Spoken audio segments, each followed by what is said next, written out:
সামনে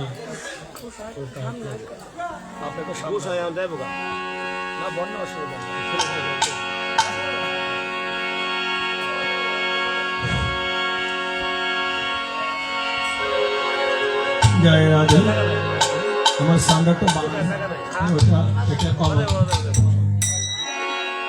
এটা কম আমারটা বাড়বে জয় রাধে দোকানটা বাড়বে জয় রাধে আরো বাড়বে জয় রাধে হরি ওম একটু বাড়াও না কণ্ঠে ব্যথা পাবো জয় রাধে জয়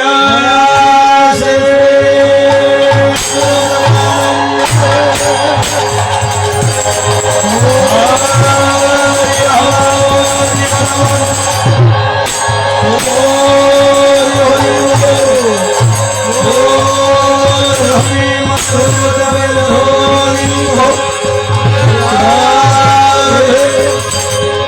वैष्णव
जय राधे श्याम। विश्व शांति प्रतिष्ठाय सकल जीवेर मंगल कामनाय रास्तमपुर महानाम सेवक संघेर उद्योगे आजकेर এই नवम बार्षिकी महोत्सवे 24 प्रहर व्यापी হরি নাম সংকীর্তনের শুভ দিবস। শ্রীমান গৌরাঙ্গ মহাপ্রভু তিনি এই কীর্তনের প্রতিষ্ঠাতা। তিনি প্রথমে দেবের কীর্তন শুরু করেছিলেন, তিনি নিজেই শুভ দিবসের আয়োজন করেছিলেন। আজকের স্তম্ভে 24 প্রহর হরিনাম সংকীর্তনের শুভ দিবস। অধিবাসী গুরু গোসাই বৈষ্ণবদেরকে আহ্বান করতে হয়। আজকে আমরা বন্দনার মাধ্যমে শ্রী গুরুর চরণ শরণ করতে যাচ্ছি। আপনারা যারা দীক্ষামন্ত্র গ্রহণ করেছেন নিজ নিজ মাতা পিতার চরণে প্রণাম জানিয়ে আপন আপন গুরুদেবকে স্মরণ করুন এবং চরণে আশ্রয় নিন। আর যারা কোনো দীক্ষামন্ত্র গ্রহণ করেননি নিজ নিজ মাতা পিতার চরণে আশ্রয় নিন। চলো আমরা গুরু বন্দনা করি।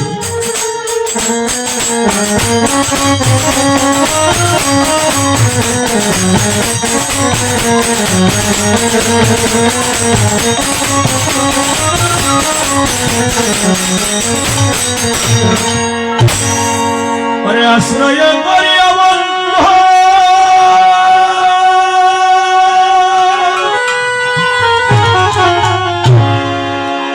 শ্রী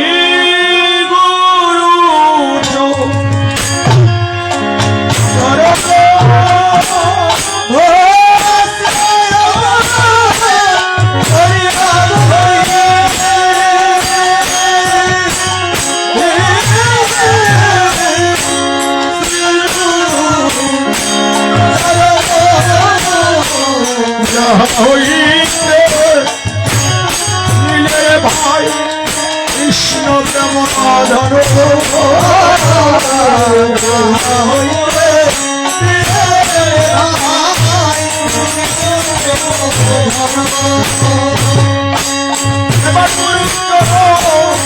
আশ্রয় করো আশ্রয় করো মিলব কৃষ্ণ প্রেম আশ্রয় করো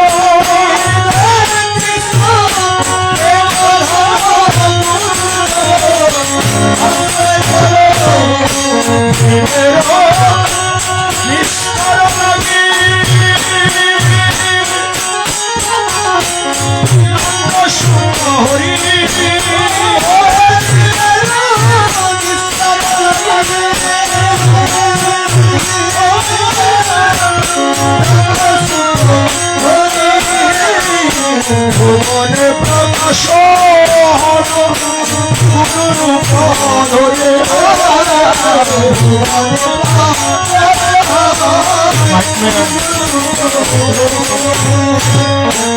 মহিময় গুরু কৃষ্ণ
অবশ্য তাহারি হয় রাজা বনের বাস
গতি নাই গতি নাই গতি নাই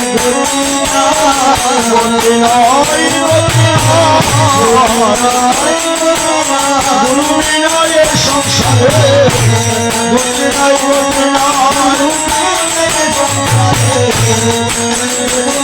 গুরু বিনায় সংসারে গতি নাই গতি নাই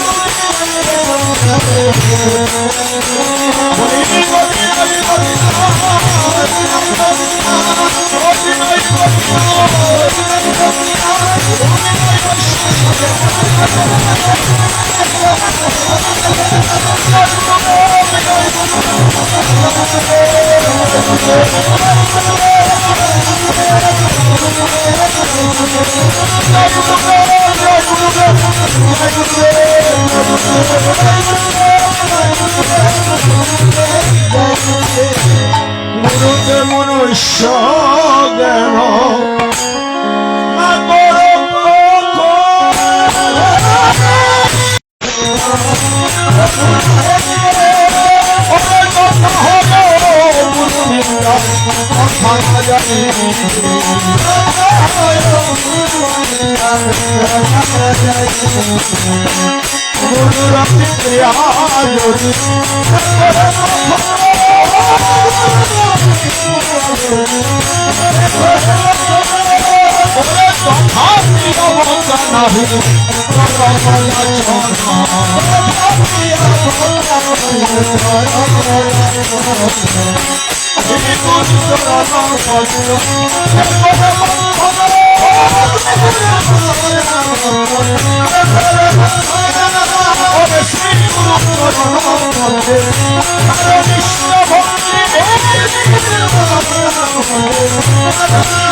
Hare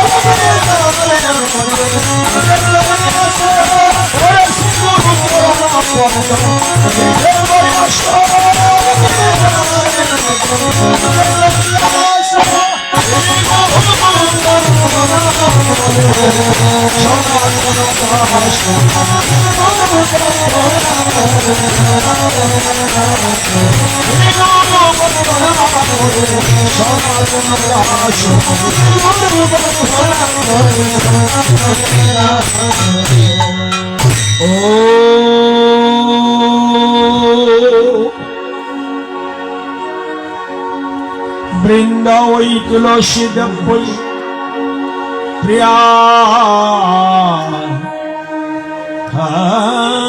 ওই কেশব সচ কৃষ্ণ ভক্তি পদে দেবী সত্যবত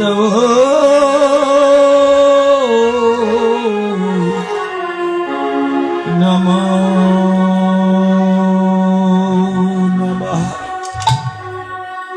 রাধে। মানুষ হতে হবে, পশু তার পশুত্ব নিয়ে জন্মগ্রহণ করে, কথা বলে না।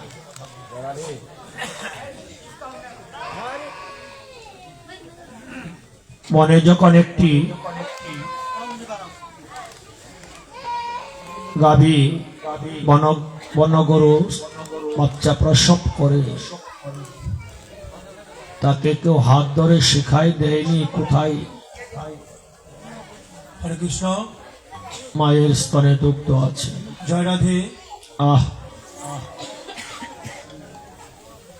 কিন্তু আমরা যখন মানুষ রূপে জন্মগ্রহণ করেছিলাম একেবারেই অসহায়। তাই শাস্ত্রে বলছে মানুষ হও। সাধু হতে হলে আগে তোমাকে মানুষ হতে হবে।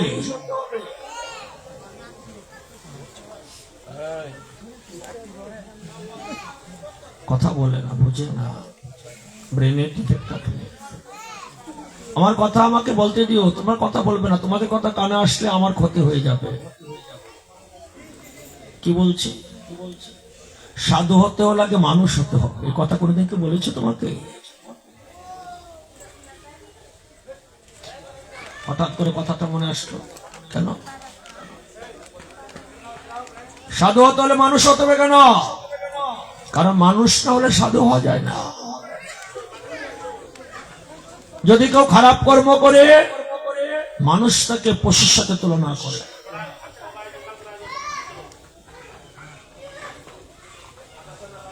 মানুষ পশুতে পরিণত হয়ে যায়।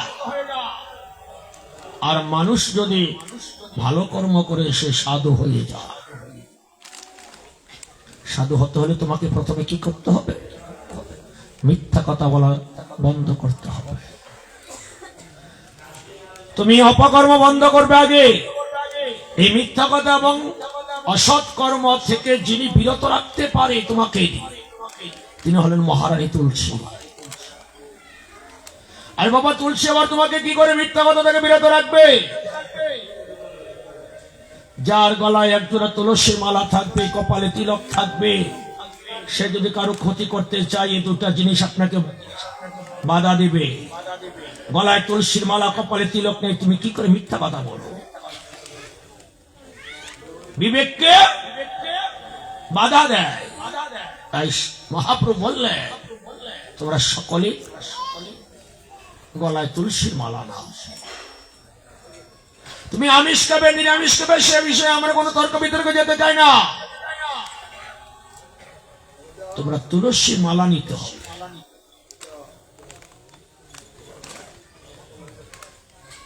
ভগবান গীতায় বলছে পত্রং পুষ্পং ফল জল যো মে প্রচ্ছামি। যারা আমাকে এক গ্লাস জল একটা তুলসী পত্র দিয়ে নিবেদন করে তার ঋণ আমি সুদার চিন্তা করি। এত আয়োজন যতক্ষণ পর্যন্ত না ভোগে তুলসী পাতা দিবে ভগবান তা থেকে কোনো কিছু গ্রহণ করবে না। তুলসীকে কি বলা হয়? কৃষ্ণ প্রেয়সী।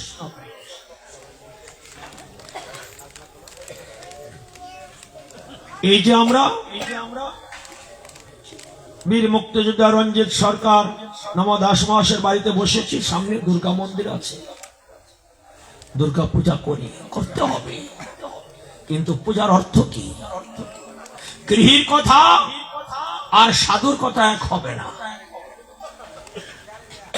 গৃহী কি বলবে? মা দুর্গার কাছে আমার দুর্গতি নাশ করে দাও। গৃহীরা মনে করছে দুর্গতি কি? খারাপ সময়টা নাশ করে দাও। সাধু বলছে না, এটা আমার দুর্গতি নয়। আমার দুর্গতি কি?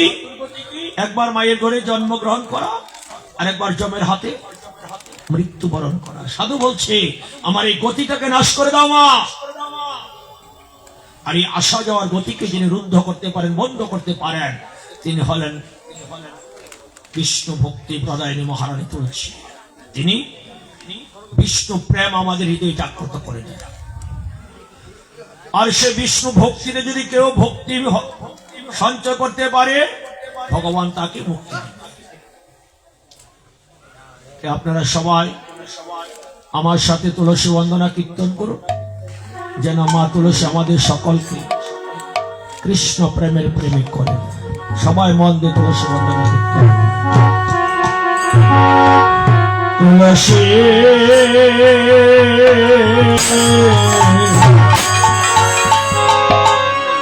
কৃষ্ণ প্রেয়সী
বিলাস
तुलसी महारानी की, तुलसी महारानी की, तुलसी महारानी की।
হরি ওম তৎসৎ, হরি ওম তৎসৎ, হরি ওম তৎসৎ।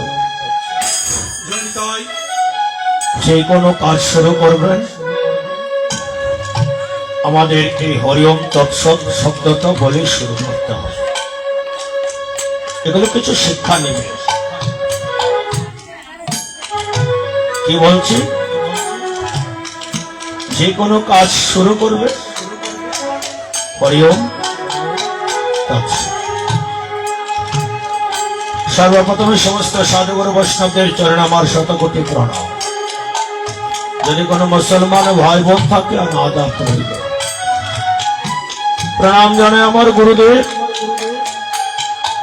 শ্রীমৎ স্বামী বিবেকানন্দ ব্রহ্মচারী শ্রীপাদ পদ্ম।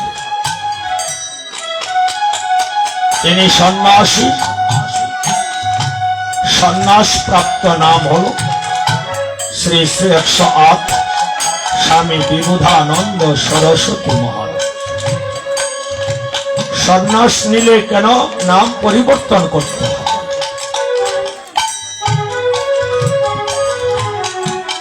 কেন পরিবর্তন করতে হয় ভালো করে খেয়াল করুন।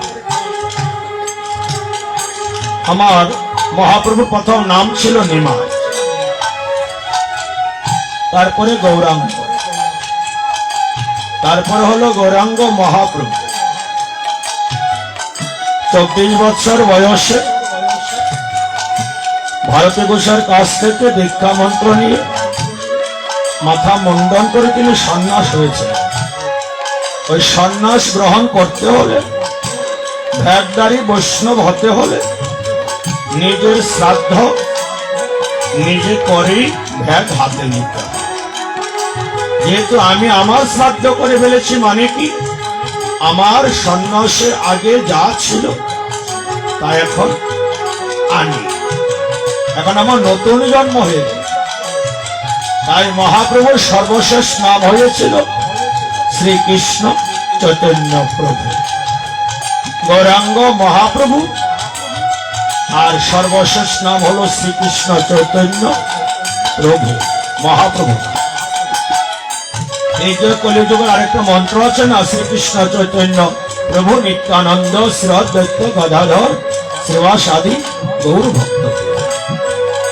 দেখো মা, যত মহাজ্ঞানী মহাজন হয়েছে সবার পেছনে গুরুদেব আছে। কারণ গুরু ছাড়া তুমি সাধন ভজন করতে পারবে না। তুমি যতই এডুকেটেড হও, তোমার অগাধ পাণ্ডিত্য, শাস্ত্র বলছে যদি সাধন ভজন না থাকে সব নিষ্ফল। তাই গুরুর কাছ থেকে মন্ত্র নিতে হবে। কারণ তুমি যাকে মানুষ ভেবেছ সে তো মানুষ নয়। ভগবান পর্যন্ত যুগে যুগে অবতীর্ণ হয়ে তিনিও মানুষ গুরুর কাছে দীক্ষা নিয়েছেন। রাম ভগবান ত্রেতা, গুরুদেবের নাম বিশ্বামিত্র মুনি। কৃষ্ণ ভগবান, গুরুদেবের নাম দর্গমণি বা শান্তিপুরী। মহাপ্রভু ভগবান, দীক্ষা গুরুর নাম শ্রীপাদ ঈশ্বর পুরী, আর সন্ন্যাস গুরুর নাম ভারতী ঘোষ। তাহলে যুগে যুগে মানুষের কাছে কেন দীক্ষা নিল গো মা? এদিকে লালন সাহেব আমার গানে বলেছে, ভবে মানুষ গুরু নিষ্ঠাধার সর্বসাধন সিদ্ধ হয়। যারা মানুষকে গুরুকে প্রাধান্য দিয়েছে তারাই আবার দেবতা হয়ে গেছে।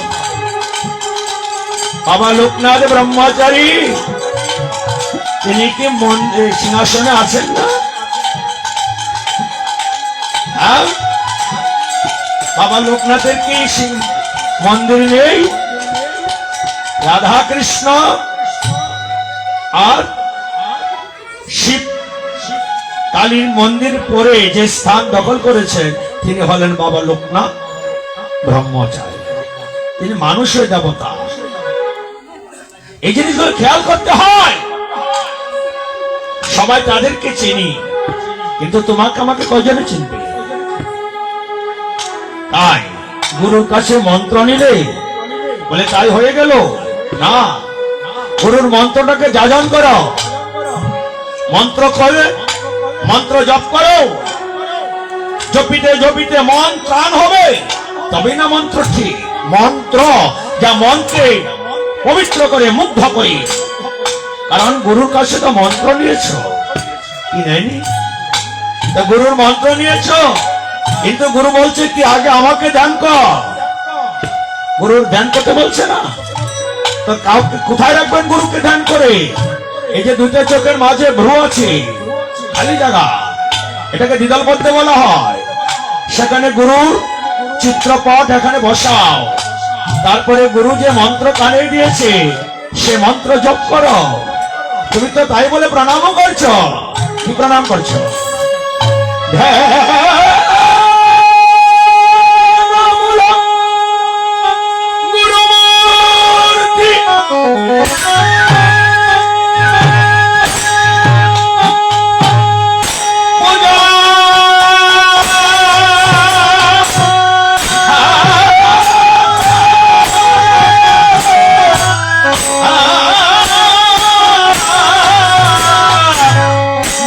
গুরু পদ মন্ত্রমূলা গুরু বাক্য মক্ষামূলন গুরু কৃপ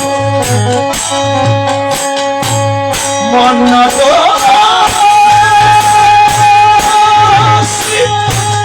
জগন্নাথ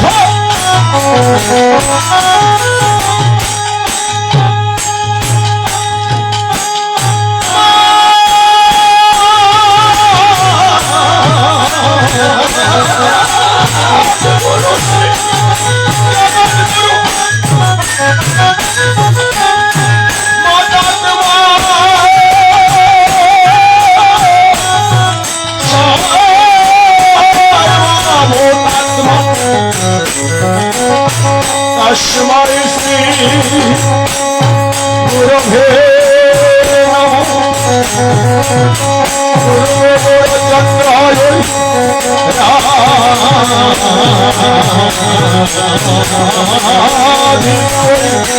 সদালয়ে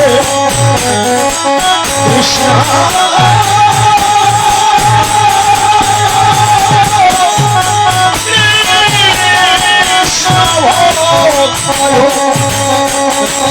ভক্তয়ে নমো নমঃ। পাঞ্চমর্মস্য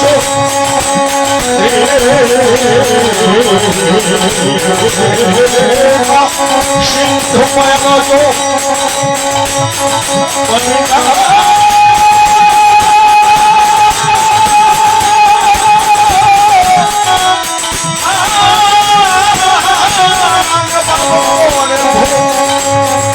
বৈষ্ণবে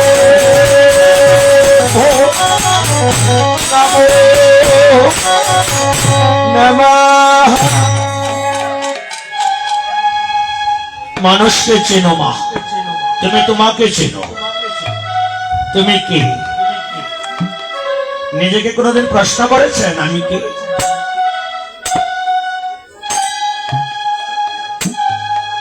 প্রশ্ন করো নিজেকে, নিজের ভেতরে সেই ডাক শুনতে পারবে। কারণ তুমি শুধু একজন মানুষ না, যে দেহটা নিয়ে বসেছ এই দেহের ভেতরে একজন তোমাকে চালাচ্ছে। কি বস্তুটা চলে গেলে তোমার হাত নড়ে না, পাও নড়ে না, তোমাকে পুড়ে বা মাটিতে সমাধি দিয়ে তোমার অস্তিত্বকে বিলীন করে দিবে? কি জিনিসটা তোমার ভেতরে থাকলে তুমি জীবিত না থাকলে? হিসাব করেছো? ভগবান তোমাকে নিজ গুণে কৃপা করে লালন পালন করছে। কেন? তুমি জানো তার চরণ সান্নিধ্য লাভ করতে। ভগবান তোমাকে বলছে তুমি যেন তার চরণ সান্নিধ্য লাভ করতে পারো। তাই যারা ভগবানের চরণ সান্নিধ্য লাভ করতে পারে তাদেরকে শাস্ত্রে বৈষ্ণব বলে খ্যাত করেছে। তাই আনন্দ করে ব্রহ্মাণ্ডের অনন্ত সাধুগুরু বৈষ্ণব সাকার নিরাকারে যে যেখানে আছে আমরা সবাই তাদের কাছ করে রস্তমপুর দুর্গা মায়ের মন্দিরে আহ্বান করে আনতে হবে। বহুদিন ধরে মালা গাথরে কীর্তনটা গাওয়া হয়নি, আজকে মালা গাথো বলে কীর্তনটা গাই। তোমরা সবাই আমার সাথে হাততালি দিয়ে কীর্তন গাইবে। শীত বাড়ছে না কমছে আসছে? হালকা কম না অনেক কম? 3 দিন আগে শীত আর আজকের শীত, এই এটার পাশে কিন্তু একটা আবার বিপদ আছে, কারণ নিম্নচাপ উঠতেছে। আশা করি 3 দিনের মধ্যে যেন রস্তমপুরে নিম্নচাপ নাই আর কি। ওই মানে বালার জায়গা খারাপ হচ্ছে।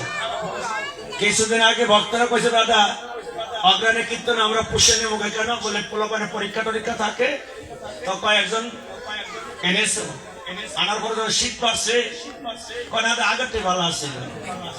ভগবান কোন দিকে যাবে, কারণ শীতের জ্বালা তো কীর্তন শোনার কোনো ব্যবস্থা নাই। ভগবান এইদিকে গেল জ্বালা, এইদিকে গেল জ্বালা।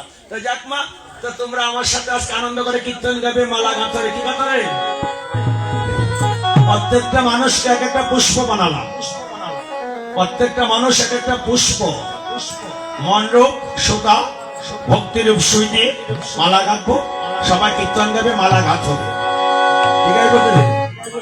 হাতে হাতে করতাল আছে তো? তোরা কয় বছর পরে আসছি? 4 বছর আগে আসছি। আপনার হিসাবে আমাকে চেয়েছে। হ্যাঁ, তাই যাক, সবার ব্যাগ জোরে করতাল আছে তো?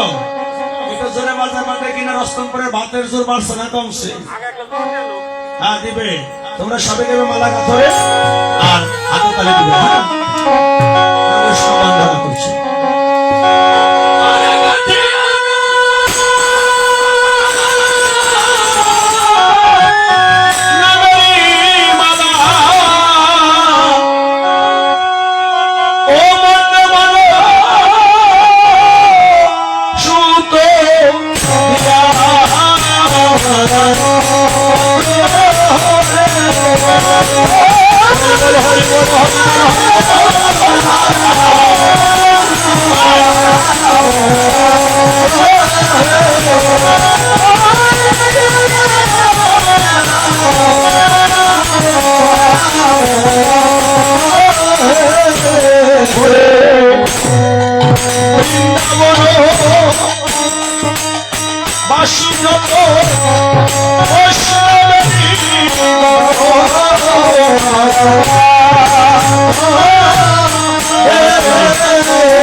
সবাই যে হাত করে তোলো।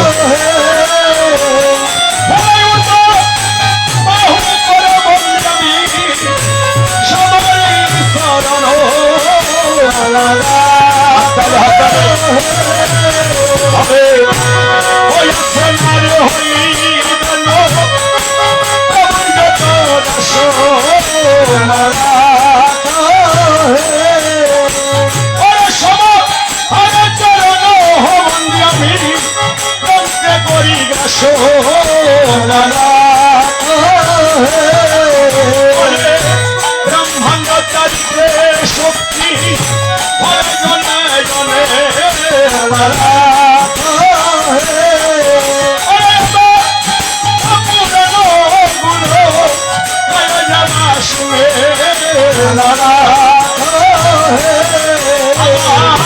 মহাপ্রভুর গানা শুভ পতিত পাবন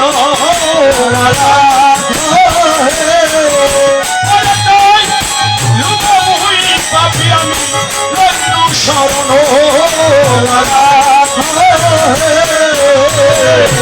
বন্ধনা করিতে মুই কত শক্তি ধরি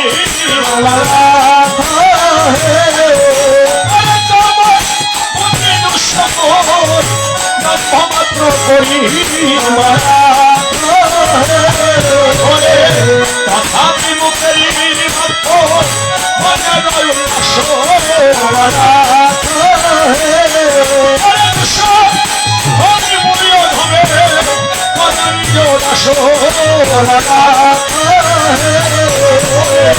সর্ববাঞ্ছা সিদ্ধি হয় জগবন্ধন বুঝে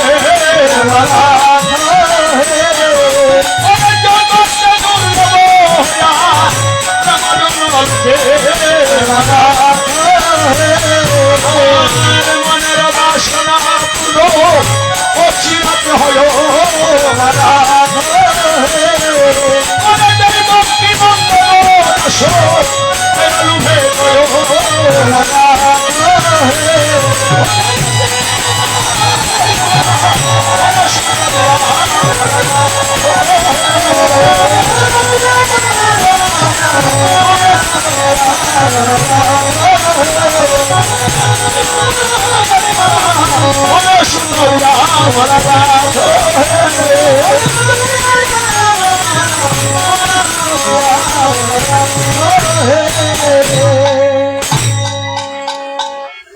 ভগবানকে পৃথিবীতে আসতে হয়, আসে না? কেন আসে? পুণ্য থাকলে আসে না, পাপ থাকলে আসে। পুণ্যের জায়গায় ভগবান কোনোদিনই আসে।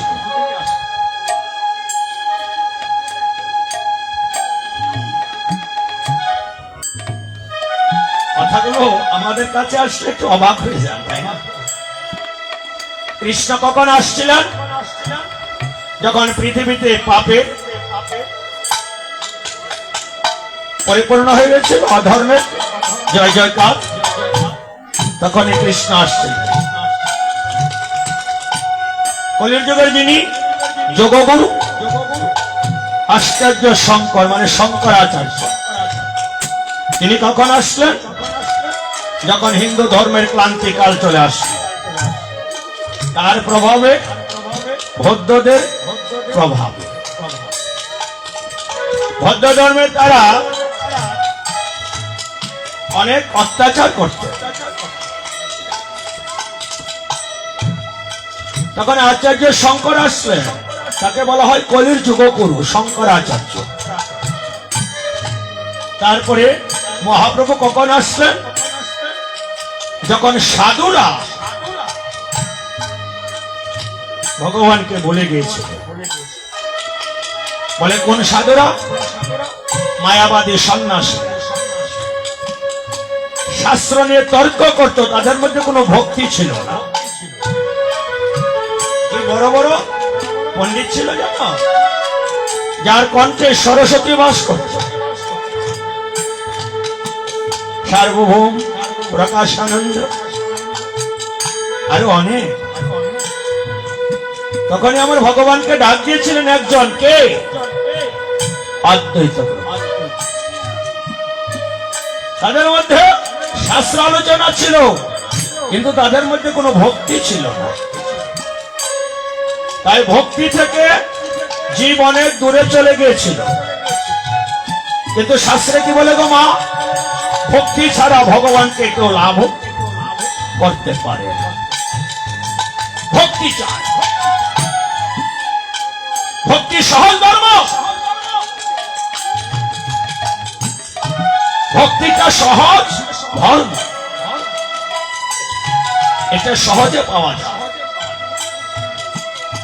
আর কি করে ভক্তি পাওয়া যায় সে শিক্ষাই দিলেন আমার গৌর সুন্দর।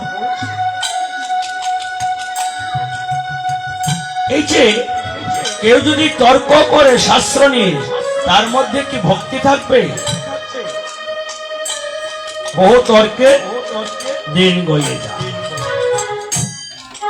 অর্জুনের মনেও হাজারো প্রশ্ন ছিল। গীতা একাদশ অধ্যায় পর্যন্ত অর্জুনের প্রেমে অর্জুনের মনে কোনো ভক্তি ছিলেন না।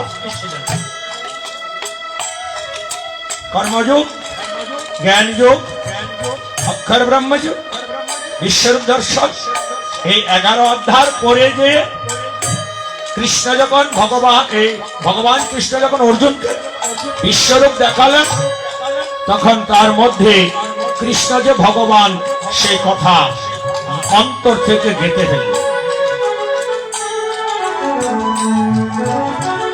তাই আমি সবাইকে বলি, ভগবানকে চাও, পেয়ে যাবে। কিভাবে চাইবে? সুখের জন্য? ভক্ত তো ভগবানকে সুখের জন্য চাইনি। যে ভগবান কৃষ্ণকে লাভ করেছে তারা কি সুখের জন্য চেয়েছে? কেন গোপীরা কি সুখ চেয়েছে? পঞ্চপাণ্ডবের জননী যিনি কুন্তী দেবী, ভোজবংশ রাজা রাজকন্যা কুন্তী দেবী, কুরুক্ষেত্রের যুদ্ধে যখন সমাপ্ত হল, যুধিষ্ঠির মহারাজ তখন রাজ সিংহাসনে অধিষ্ঠিত হলেন, ধর্ম স্থাপন হল। এবার কৃষ্ণ দ্বারকা ছেড়ে হস্তিনাপুর ছেড়ে দ্বারকা যান। কুন্তী সম্পর্কে কৃষ্ণের পিসিমা, তাই কৃষ্ণকে হাত ধরে যেদিন যাবে তার আগের দিন কুন্তী তার ঘরে নিয়ে গেলেন, নিয়ে ঘরে দরজা বন্ধ করে দিলেন, যে বলেছিল কৃষ্ণ তুই আমার সামনে বস। বলে পিসিমা আমি তো আগামীকাল চলে যাব। বলে হ্যাঁ আমি জানি তুই যাবি, আমিও জানি, তোকে বেঁধে রাখা যায় না, তুই বড় মায়াবী, তোকে কেউ চিনতে পারে। বলে কিরকম পিসিমা? বলে তোর বাবা নন্দ তোকে দিয়ে তার পাদুকা পর্যন্ত আনিয়েছি।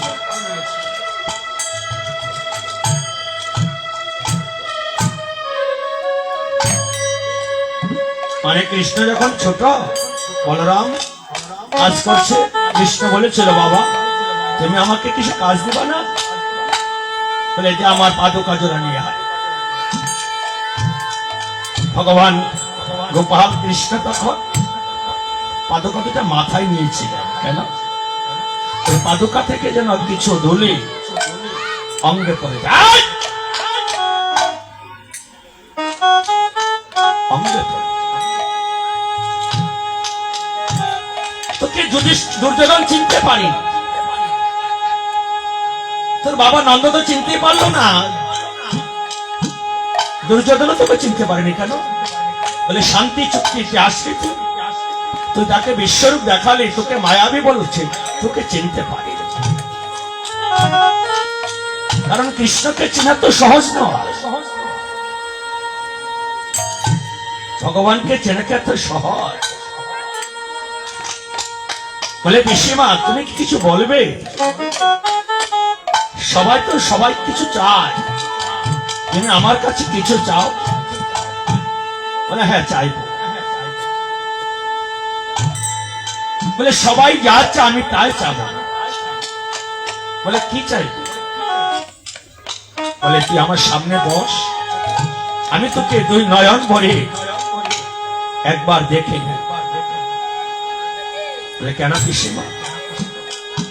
বলে আবার কবে তোর সাথে দেখা হবে তাও তো জানি না।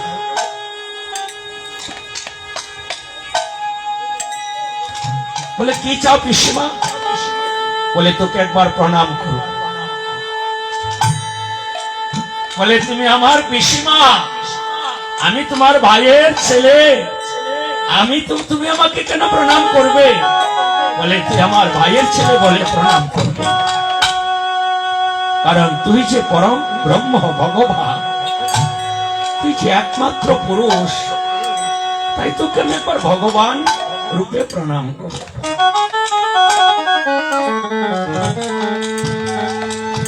আর একটা জিনিস দিবি? বলে চাও পিসিমা, কি চাবে? বলে আমি যেন সদা সর্বদা বিপদের মধ্যে থাকি।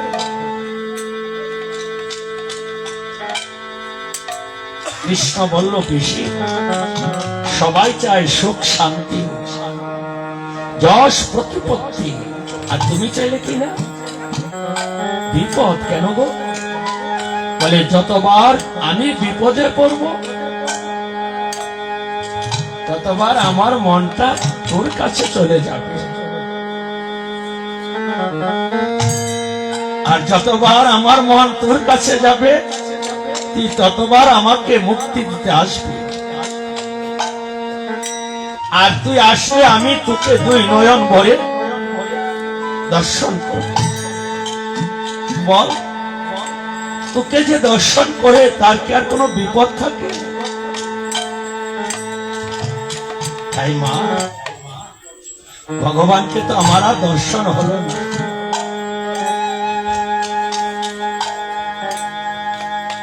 আর কোনদিন হবে কিনা তাও আমি জানি।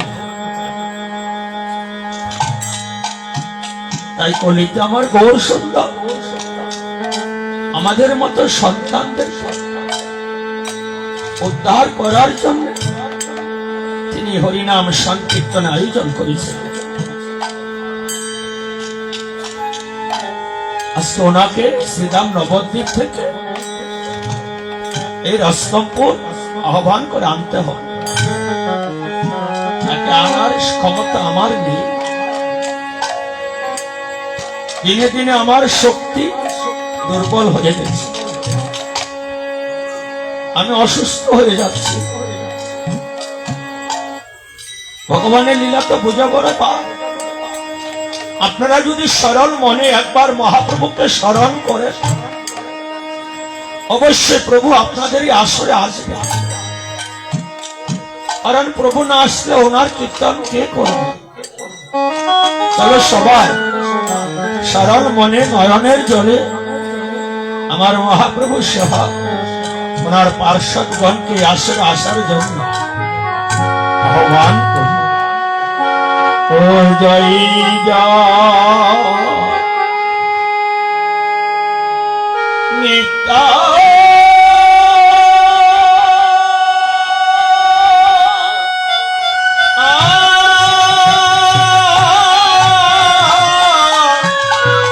নন্দ দ্বৈত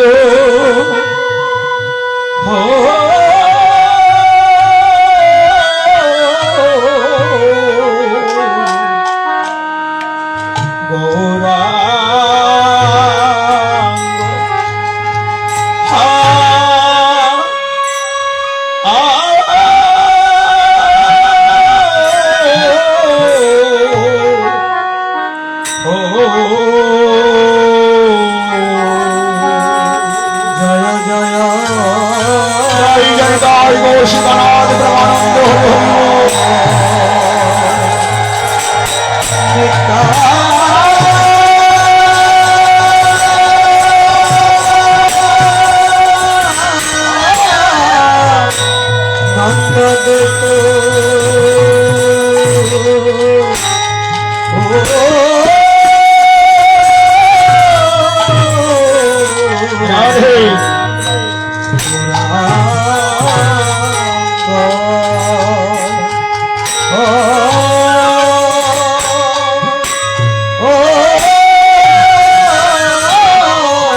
দয়া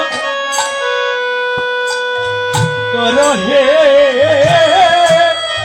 নিতাই আমি বহু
আমি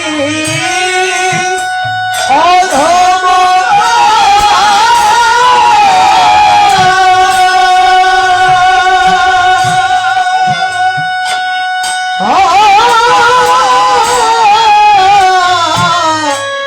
কাঙ্গালে ডাকি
আমার হেলো হেলো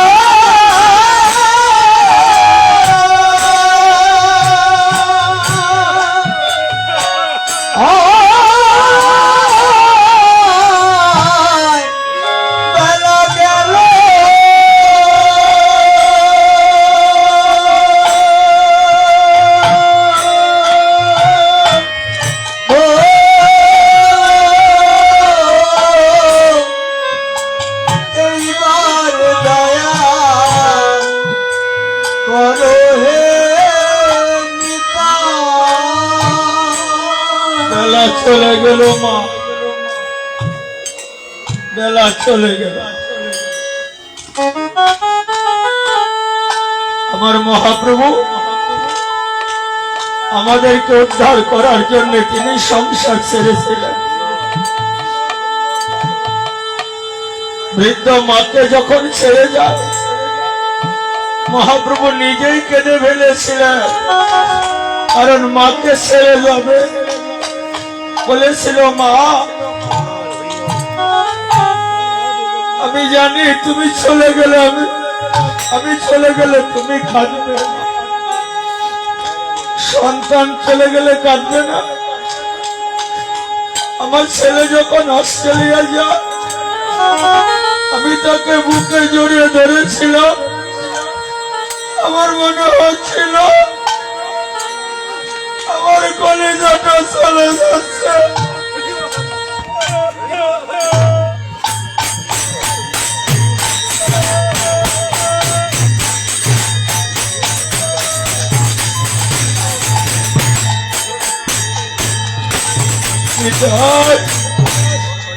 আমার বিলে বিদায় বেলা তুমি আমাকে ফোন করে না, আমাকে তুমি পার করো না গুরুদেব, গুরুদেব, গুরুদেব, গুরুদেব, আমাকে আমাকে তুমি কৃপা করো। আমার বিদায় বেলায় যেন তোমাকে আমার খুঁজতে না হয়। ওই আমি যাব কোন দেশে,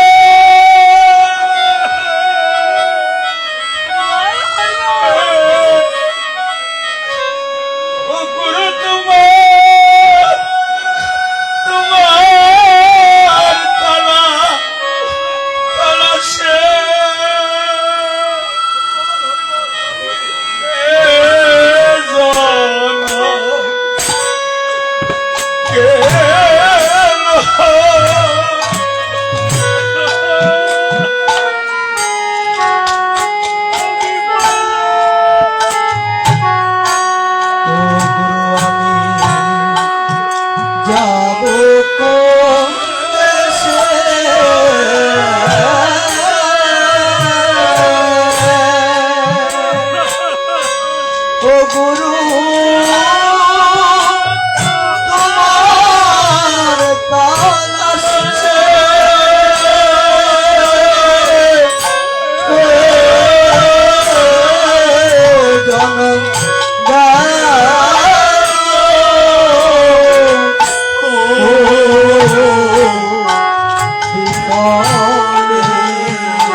আমার ওয়ে জন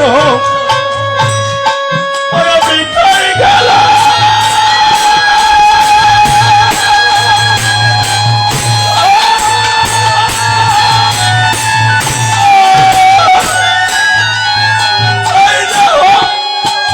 গুরু সবাই লাগিল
এই দুঃখ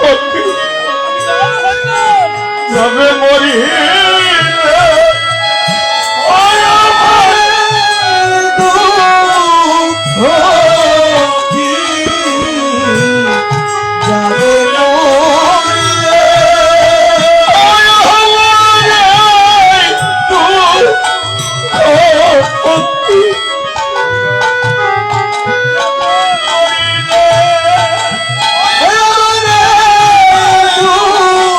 Oh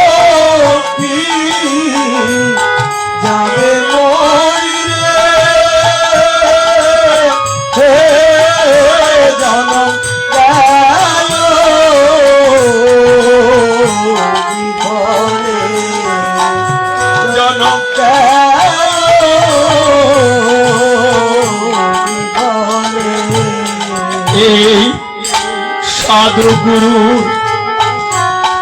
চরণ দৌত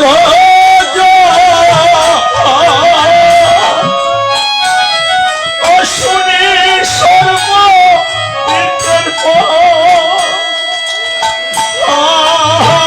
আমি না সেব সাধু গুরু চরণ ধৌত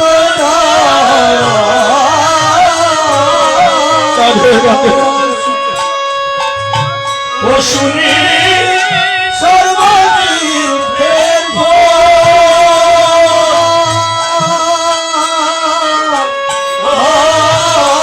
আমি করলাম না সেবা। ওই আমার এই করিও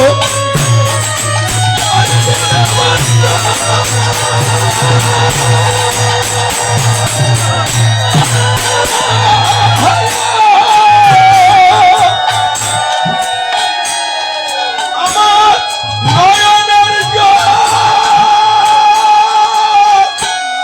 দেখো মৃত্যু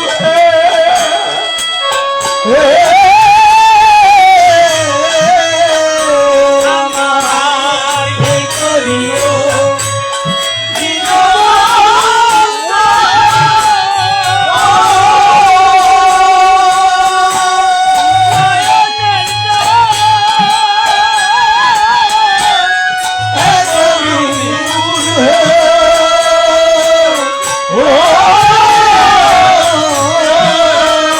তোমার যুগল পদ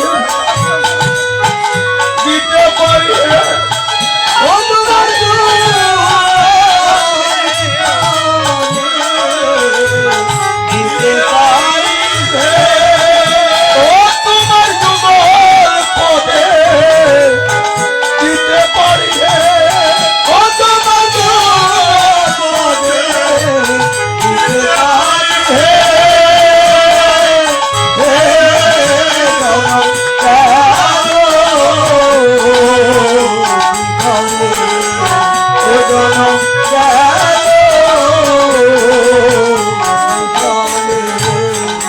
তাই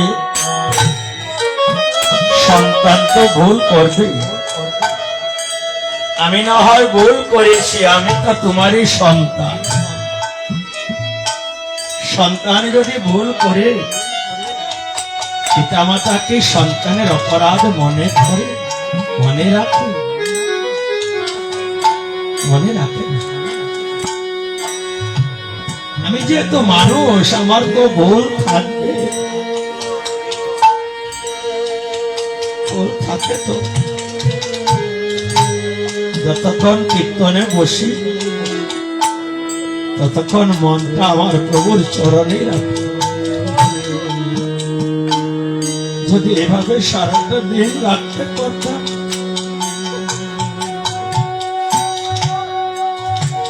তাহলে কি আমাকে আর নরকের চিন্তা করতে হতো?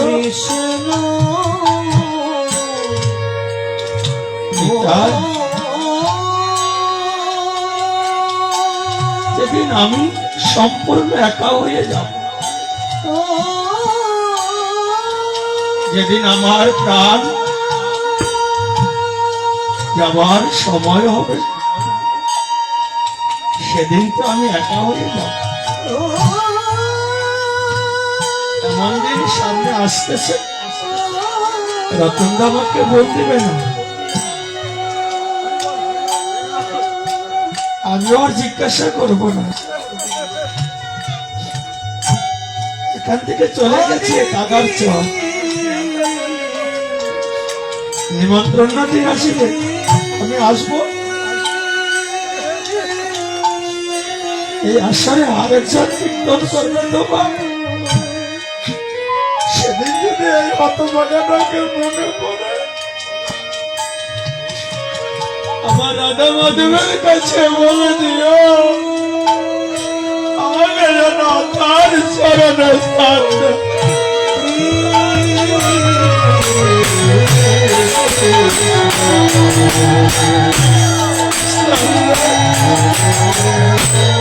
আমার মৃত্যুর সময়ে যেন আমাকে কষ্টও না দেয়। আমি যদি কীর্তন করে বিছনায় পড়ে কষ্ট পাই, সেদিন যেন ভক্তরা বলতে না পারে সারা জীবন কীর্তন করে এখন বিছনায় পড়ে কষ্ট পায়।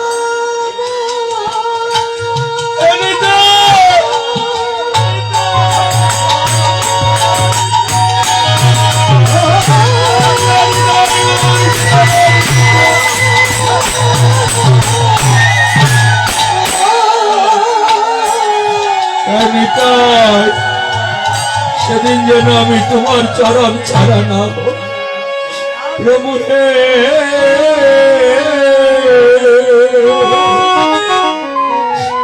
সেদিন আমায় চরণ ছাড়া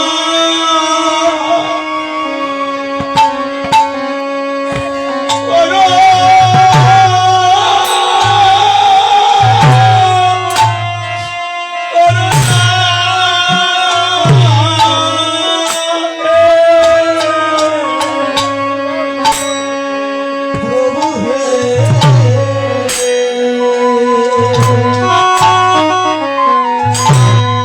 সেদিন আমার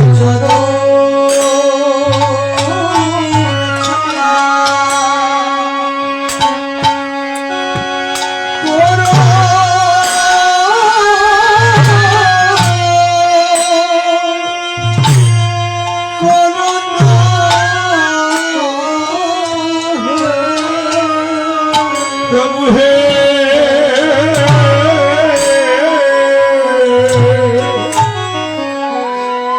সেদিন আমায় চরণ ছাড়া করো।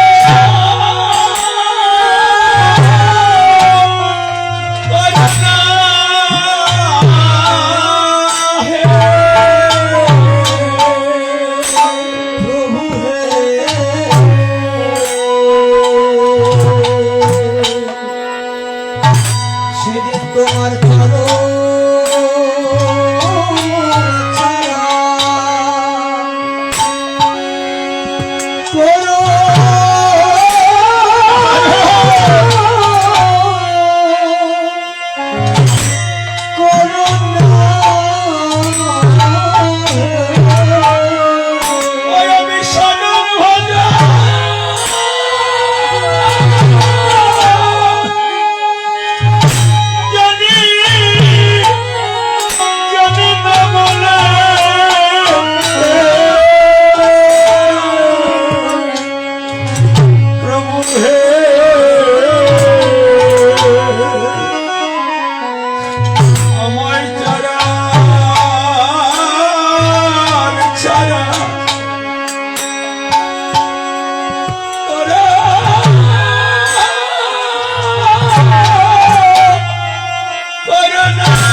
তুমি বিনে আমার আর কে আছে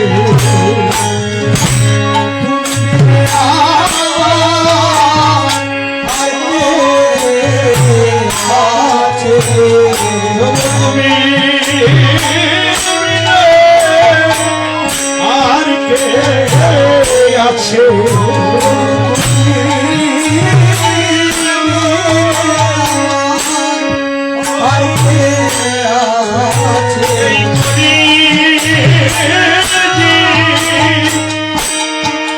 উদ্ধারিতে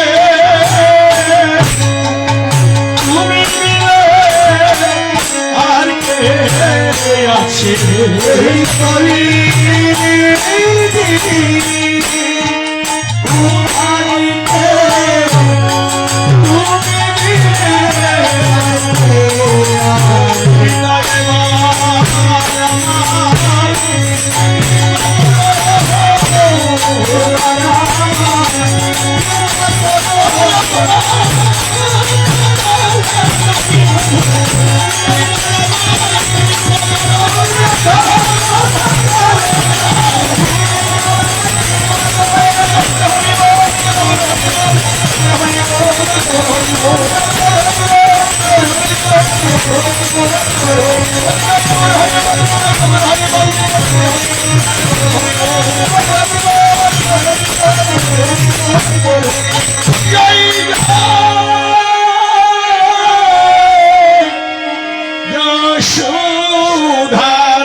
জয় যশোদানন্দ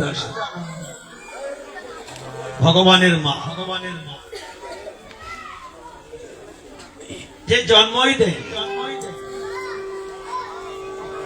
ভগবান কৃষ্ণ না এলো যশোদার গর্ভ থেকে, না এসেছে দৈবকীর গর্ভ থেকে। তিনি ইচ্ছায় পৃথিবীতে সন্তান রূপে আসলেন। ভগবানের জন্ম নেই মা, ভগবানের মৃত্যু নেই। রামের সমাধি আছে, সীতার সমাধি পেয়েছে, রাধা কৃষ্ণের, মহাপ্রভুর বিষ্ণুপ্রিয়া তাদের সমাধি নেই। কারণ মহাপ্রভু মারা গেছে এ কথাকে প্রমাণ করতে পারেনি। মহাপ্রভু 48 বৎসর বয়সে যে জগন্নাথ দর্শনে তিনি 18 বছর গম্ভীরায় ছিলেন, গম্ভীরা সেই জগন্নাথের সাথে তিনি লীন হয়ে গেছেন। বাচ্চাগুলো একসাথে এতগুলো কেন? বাচ্চাগুলো ধমক দাও বাবা একটু। বাচ্চারা যা যা কাছে বসো। কি বলছি? গীতায় ভগবান বলছে আমার জন্ম নেই, আমার মৃত্যু নেই। জন্ম কর্ম চমে দিব্য, আমার কর্ম জন্ম দিব্য, কর্ম।